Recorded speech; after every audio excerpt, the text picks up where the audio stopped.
Anna, em pregunto si hauríem de parlar més de finances en femení. Doncs jo crec que sí, Josep, i vaig a donar-te alguna dada objectiva. Segons l'últim estudi de la OCDE, amb independència del país de provinença, sigui més ric, sigui més pobre, les dones tenim menys coneixement de saviesa financera.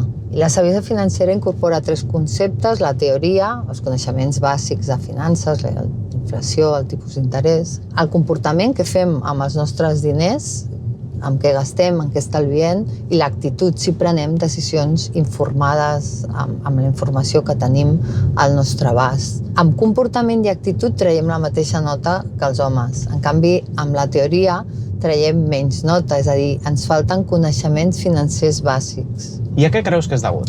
Doncs és difícil de respondre. En general, a les dones no ens agrada tant parlar de diners, ni negociem o negociem menys que els homes. A les entrevistes de feina demanem condicions més baixes salarialment.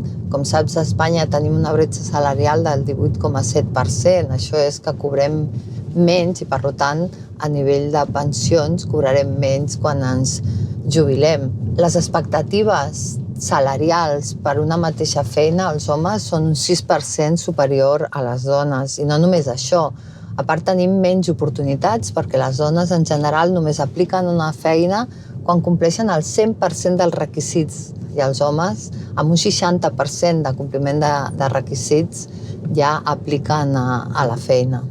Això quines conseqüències té, Anna? En general les dones vivim més anys, tenim ingressos més erràtics durant la nostra vida laboral, a més treballem en mitja menys anys i tenim persones a càrrec durant la nostra vida.